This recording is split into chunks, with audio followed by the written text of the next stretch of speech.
kien jagħmel dak li jgħidulu ta' fuqu. Ix-xerja post ta' The Truth Project imma ma jidirlux li qatt sema bih. Sejjaħ l-assassinju ta' Daphne Caruana Galizia avveniment. Ħareġ biss l-informazzjoni li s-superjuri tiegħu qalulu li kellha toħroġ. Ma jafx min kienu l-istaff ta' Kastilja li sakru l-ġurnalisti. Mhux ċert kienux staff f'Kastilja, jafhom minn wiċċhom. Kien moħħu fis-sigurtà tal-Prim Ministru. Qal li xogħlu ma kienx mal-uffiċjali tas-sigurtà. Kellu aċċess għar-Rabba Solar fiċ-Ċentru Nazzjonali Laburista. Il-bord jgħid li jinsab imħasseb mill-kredibilità fir-risposti tiegħu. Mistoqsi għalfejn jitħallas f'Kastilja għaliex mhux juri għalfejn għandu l-kariga li għandu bit-tweġibiet tiegħu. Ħafna storbju fl-awla u diversi tajjir.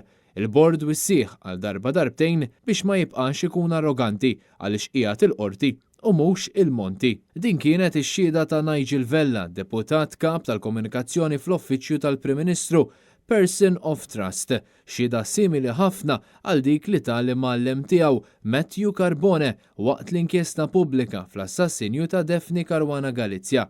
L-avukat Jason Azzopardi staqsa lil Nigel Vella jekk kienx jikteb xi blog partikolari minn meta sar Person of Trust u staqsa kif Person of Trust imħallas minn flus il-poplu Malti qed jikteb l-opinjoni tiegħu fuq portal tal-Partit Laburista.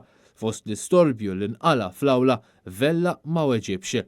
Taħt ġurament, Vella konferma li fir-Rabba Solar taċ-Ċentru Laburista seta' jidħol biss min kellu aċċess speċjali u kellu aċċess u uffiċċju f'dan is-solar li fih kellu uffiċċju Keach Kembri jikkonferma li fi żmien l-elezzjoni preżenti fir-Rabba Solar kien hemm diversi negozjanti.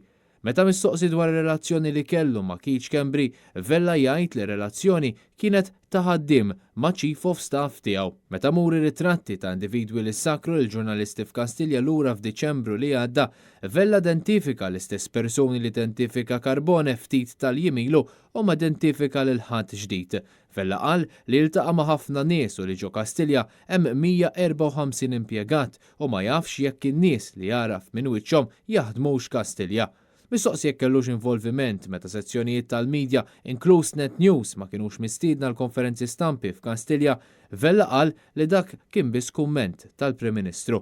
L-inkjesta pubblika fl-assassinju ta' Daphne Caruana Galizia tistema' quddiem l-eks imħallef Michael Mallija, il-Prim Imħallef Emeritu Joseph Saint Pulicino u l-Imħallef Abigail Lofaro. L-avukati Jason Azzopardi u Teris Komodini Kakija deru parte ċivili għal-familja Caruana Galizia. Din l-inkjesta se tkompli l-ġimgħa 21 ta' frar fid-9 ta' filgħodu fejn mistenni jiexed id-deputat Laburista Glenn Bedingfield.